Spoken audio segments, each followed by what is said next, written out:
Am I wrong to have sensed a little bit of urgency in this as well? There is a sense of urgency because people said, well, why now? Well, because it's not on our time scale, not on our timeline. It's not up to us. They're here, whether we want to acknowledge it or not. They're here. The question is why. What's the purpose?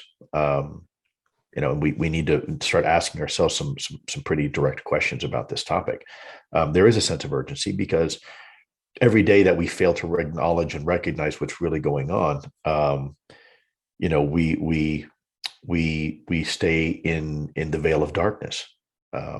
This is real. This is here. This is now. Our country has already acknowledged. I mean, I hate to say this, but disclosure's already happened. We now have the acknowledgement from former and current directors of national intelligence and CIA and presidents and I mean everybody says, yeah, it's real. It's here. Now the question is, we don't know what it is or where it's from or what they want and who's behind the wheel and intentions and whatnot.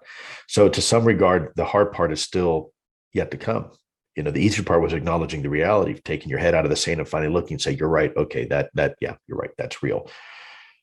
The real hard part now, the challenge is, okay, what do we do about it? And can we even agree as a people what we should do about it? And that's why we need our young people talking and engaged. Because ultimately, look, I've got more sunsets than I have sunrises in my life. That's a fact. But young people don't, and they have a choice. Do you want to live in darkness or do you want to live with truth? And for me, I don't think as a society, we can talk about truth and freedom as mutually exclusive. If you want to truly be a free people, you must be a people that has the truth. You have to know what reality is and what it isn't. There's an old saying, in some spiritual books, I won't say which, but this is the truth shall set you free. That's also one of the monikers for the Central Intelligence Agency, an organization I happen to know a little bit about. Interesting. Truth equals freedom. Freedom equals truth. And the truth may not be necessarily good. You may not like the truth. Like we talk about cancer, right? If you have cancer, you want your doctor to be honest with you. Hey, look, you got cancer. But we can do something about it.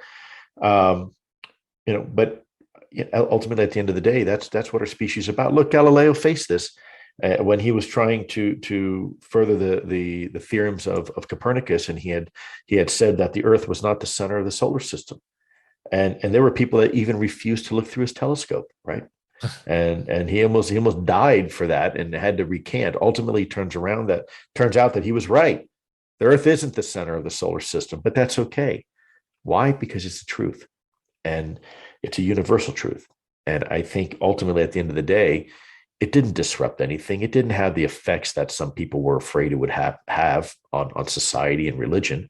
In fact, some would argue probably bolstered some people's faith in their religion because it expanded the idea that a creator has no boundaries, right? So that's I think ultimately the truth is what it is, and we need to pursue it no matter what. Let's put our feelings aside. I also think there's a lot of hope and excitement. I think this is exciting times. I think this generation may be the first generation in the history of our species. Think about that for a minute. The history of this planet to recognize that what we're not alone. And frankly, for me, that's probably that's people say, well, if we're alone in this universe, to me, that's terrifying. That to me is more terrifying than knowing we're not alone. Because there's a lot of empty blackness out there in space, and it to me it'd be nice to know that maybe life is very pervasive, just maybe not the way we think about life, but if you were to compare a tree, right, the tree is very much alive. It replicates and it breathes and it takes nourishment. But it really, if you compare that to, let's say, a human, there's very little in common, right? I mean, Right.